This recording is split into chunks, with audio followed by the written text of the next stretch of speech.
Subscribe कीजिए Sisodia sir YouTube channel को और ये बेल आइकन पर प्रेस कीजिए। ऑल नोटिफिकेशन पर क्लिक कीजिए। एजुकेशनल वीडियो सबसे पहले देखने इसके शून्य निकाल लेंगे। उसके बाद अपन इसकी सत्यता की जांच करेंगे। तो क्या करेंगे, आपको इस 8 के गुणनखंड करने हैं। जैसे कि 8 लिखा, आपको ये तोड़ना कैसे है, 2 चौको 8, 2 दूनी 4, 2 एकम 2, ये 2 एकम 2 फिनिश। ये 2 दूनी 4 देख रहे हो, और ये 4 दूनी 8, मतलब 4 में से 2 घटाना पड़ेगा तो कितना आना चाहिए, 2।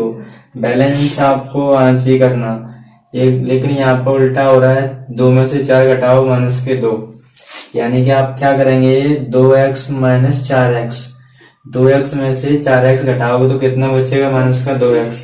यानी आप इन दोनों फैक्टरों की जगह इस अकेले को लिख सकते हो, तो इस अकेले की जगह आप इसको भी लिख सकते हो।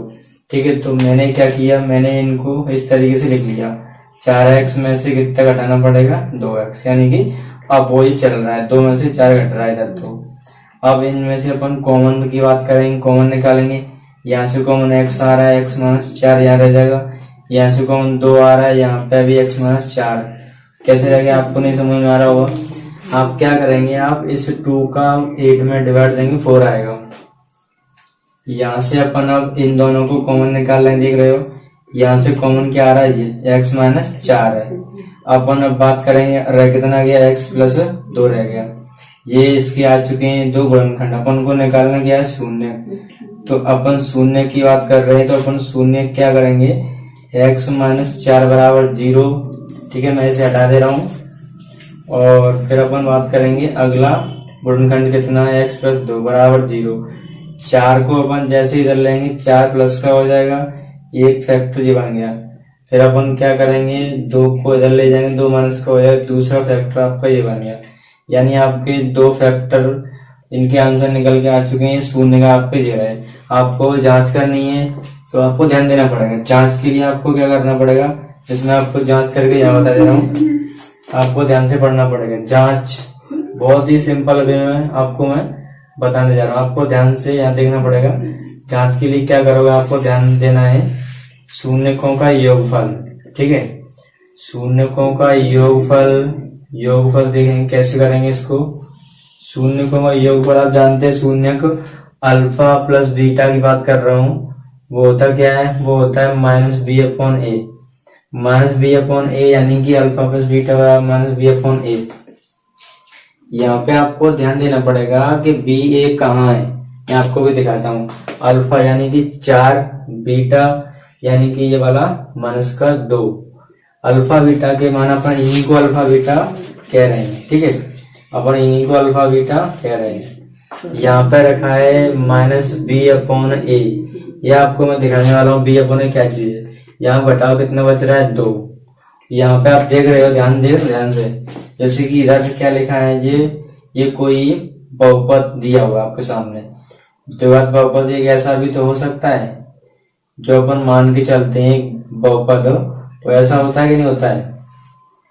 तो यहाँ से मैं बात करूं तो इधर से आप देखोगे तो यहाँ पे a का वैल्यू कितना है, अगर अपन इससे तुलना करेंगे तो a का वैल्यू 1 हो सकता है, b का वैल्यू कितना हो सकता है इसमें, -2, c का वैल्यू कितना हो सकता है, -8।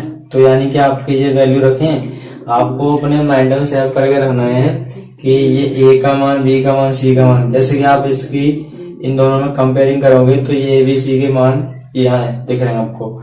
ठीक है, तो मैंने क्या किया, मैं जैसे कि मैं b का वैल्यू यहाँ पे रखा -2, a का वैल्यू 1। मैंने जैसे ही इसमें 1 से भाग दिया तो कोई फर्क पड़ने वाला है नहीं, इधर माइनस माइनस प्लस हो जाएगा। यानी कि आपको पता लग रहा होगा दोनों साइड बराबर है मेरी, राइट लेफ्ट दोनों बराबर। इसका मतलब ये वो साफ साफ कि आपका जांच सही जा रहा है। ठीक है, दूसरी बात करेंगे अपन शून्यकों के गुणनफल की। ठीक है, शून्यकों का गुणनफल वही बात, शून्यकों का गुणनफल अल्फा गुणा बीटा बराबर क्या होता है, आपको फॉर्मूला भी पता होगा, c/a। अल्फा मतलब कितना, 4, बीटा मतलब -2। इधर क्या रखा है, c/a। c का मान कितना है, अभी मैंने आपको सामने यहाँ पर लिख के बताया है 8। a का मान कितना है, 1 का भाग लगाओ 8 में, 8 ही आएगा।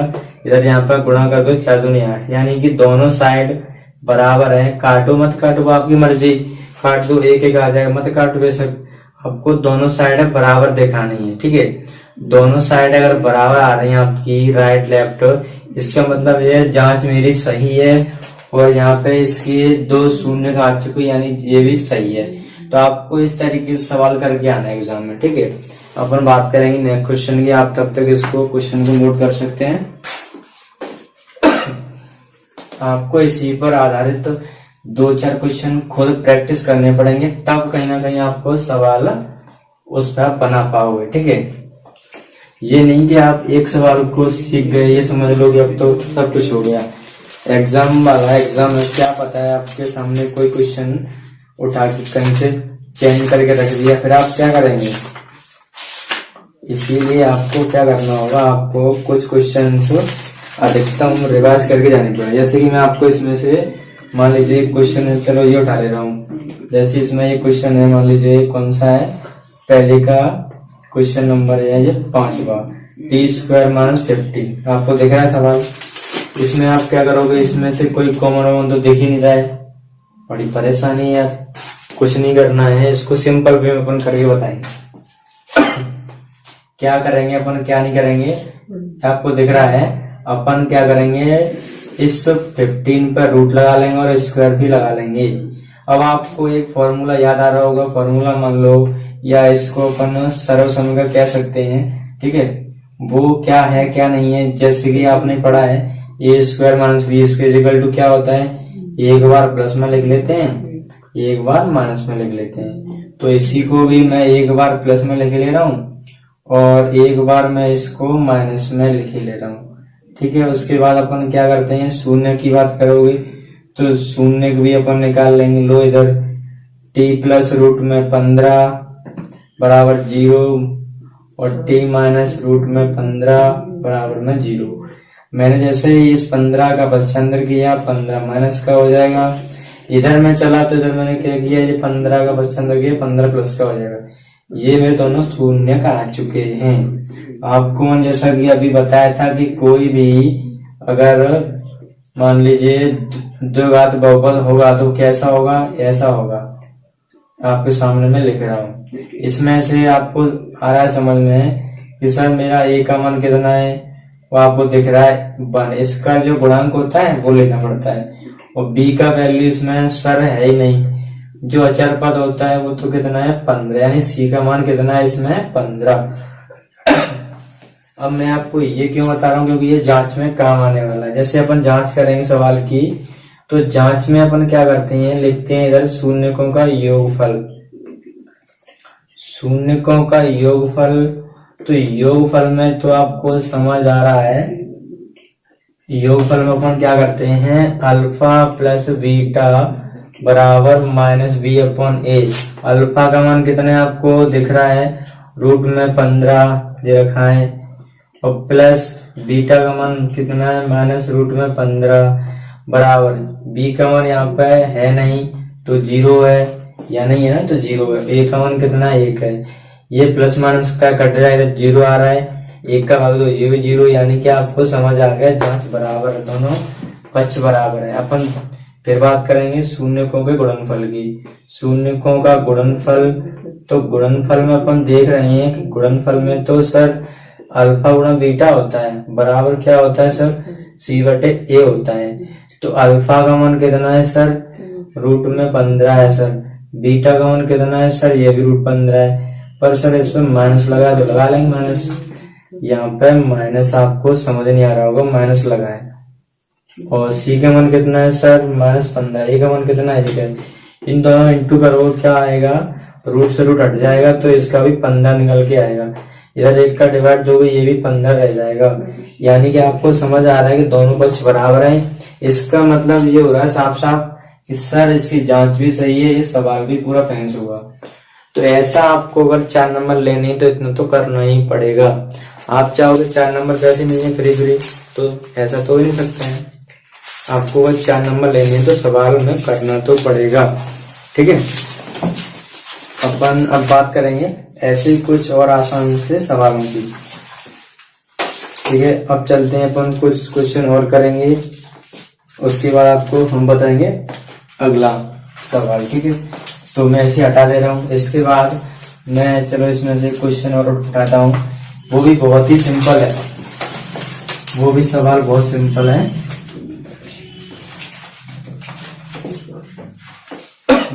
जैसे मैंने बात की, चलो इधर लिखा हुआ है 4u square plus 8u, 4u square plus 8u की बात कर रहा हूं मैं। तो मैंने क्या किया, मैंने इसमें जैसे मान लीजिए 4u को कॉमन ले लिया। ठीक है, 4u कॉमन ले, यहाँ कितना रह जाएगा u प्लस 4 टू 8, यहाँ कितना रह जाएगा 2, यहाँ कितना रह जाएगा 2 रह जाएगा। अपन बात करेंगे शून्य की, तो इसके तो देखो फैक्टर बहुत जल्दी हो गए। शून्य में एक फैक्टर तो इसका ये रहा 4u इजिकल टू 0, एक u प्लस 2 इजिकल टू 0। अपन क्या करेंगे 4 से नीचे डिवाइड कर देंगे, तो u अब इजिकल टू 4, 0.4, इधर u इजिकल टू, इधर अपन 2 को जल लाएंगे 2 हो जाएगा माइनस का, इधर अपन देंगे डिवाइड, तो ये हो जाएगा आपका 0। यानी कि आपके सामने ये दो जीरो इसमें शून्य निकल के आ चुके हैं। आपको मैं जांच कर नजर बता ही दिया था अभी, और नहीं आया हो समझ में, एक बार मैं फिर से बता दूं कि जांच करोगे बहुत सिंपल वे में। जांच में क्या होता है, शून्यकों का योगफल, तो शून्यकों का योगफल की बात करोगे तो क्या करोगे, ध्यान से देखना है आपको। शून्यकों का योगफल लिख रहा हूं, ठीक है, मैं पहले शून्यकों का योगफल यानी अल्फा प्लस बीटा बराबर माइनस, यहाँ तो रहता है minus B upon A. Alpha का मान कितना है आपको दिख रहा है 0, बीटा का मान कितना है माइनस का 2। अब यहाँ बी का मान आपको समझ आ रहा है, यहाँ बी का मान कितना है आपको दिख रहा होगा। जैसे ये ए का मान होता है, ये बी का अगर कोई यहाँ या है तो वो सी का हो जाएगा, पर कुछ है नहीं, तो बी का मान कितना है 8 है। माइनस कहाँ से आया, फॉर्मूले में से, और इधर ए का मान कितना है 4। यहाँ आप 0 को जोड़ दो चाहे घटाओ, कोई फर्क पड़ने वाला है नहीं। 4 टू 8, इधर भी कितना निकल के आ रहा है -2। यानी कि क्लियरली समझ में आ रहा है दोनों साइड बराबर है। इसका मतलब ये हो रहा है साफ साफ कि हमारी जांच सही जा रही है। अब बात करेंगे शून्यकों के गुणनफल की। ठीक है, तो शून्यकों का गुणनफल की बात कर रहे हैं, तो उसमें भी आपको ध्यान रखना पड़ता है कुछ चीजों को, तो आपको तब कहीं ना कहीं आप सवाल कर पाएंगे। Alpha into beta is equal to C upon A. Alpha का वैल्यू कितना है 0 है, बीटा का वैल्यू कितना है माइनस का 2 है, और सी का वैल्यू कितना है 0, ए का वैल्यू कितना है 4। इंटू करोगे 0 आएगा, ये 0। यानी कि आपको समझ आ रहा है, बार बार क्या कह रहा हूँ कि दोनों पक्ष बराबर आ रहे हैं। इसका मतलब ये है कि हमारा सवाल एकदम सही है। ठीक है, और भी कोई डाउट हो तो आप मुझे बता सकते हैं। सवाल में आपको 4 नंबर लेने तो कम से कम इतना तो करना है।